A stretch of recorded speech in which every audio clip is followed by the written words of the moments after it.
Halo sobat semua, selamat datang di video saya tentang penerapan nilai-nilai dasar anti korupsi di unit kerja.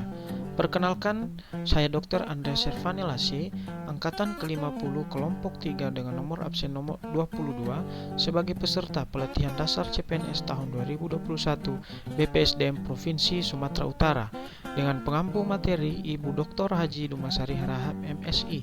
Sebelum saya menjelaskan tentang penerapan nilai-nilai dasar anti korupsi, kita harus mengetahui apa yang dimaksud dengan korupsi.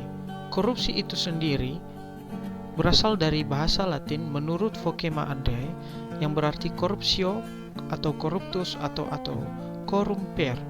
Dalam bahasa Belanda corruption, korup, dan bahasa Belanda adalah korupsi. Sedangkan menurut para ahli, menurut Robert Klitgaard, korupsi dibuat dalam bentuk formula C sama dengan M plus D minus A. C berarti korupsi, D artinya diskresi, M artinya monopoli, dan A berarti akuntabilitas. Sedangkan menurut Indrianto Seno Aji, bahwa korupsi itu tidak lagi diasosiasikan dengan penggelapan keuangan negara saja, tetapi berupa tindakan penyuapan dan juga penerimaan komisi secara tidak sah. Jadi dapat disimpulkan bahwa korupsi itu suatu tindakan penggelapan yang dapat menyebabkan kerugian negara. Ada 7 jenis-jenis korupsi. Yang pertama, kerugian keuangan negara. Kedua, suap menyuap. Ketiga, penggelapan dalam jabatan. Keempat, pemerasan.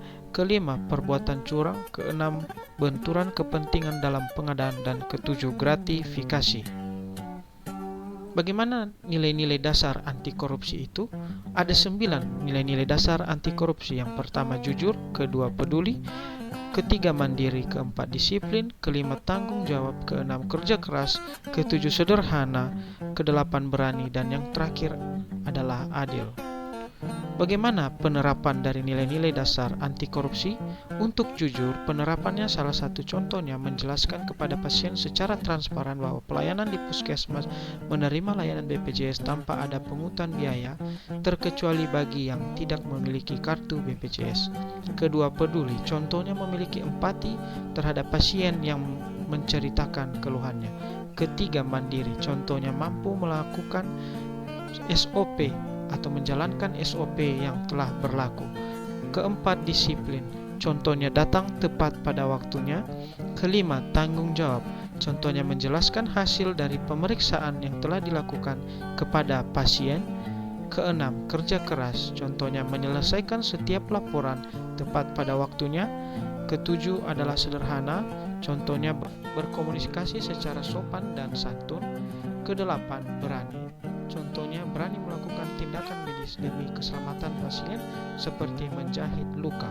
Dan yang kesembilan adalah adil, contohnya memberikan pelayanan secara maksimal kepada semua pasien tanpa memandang sara. Baik, demikianlah penerapan dari nilai-nilai anti korupsi di tempat saya bekerja di UPTD Puskesmas Rawat Inap Ambuka, Kabupaten Nias Barat. Terima kasih.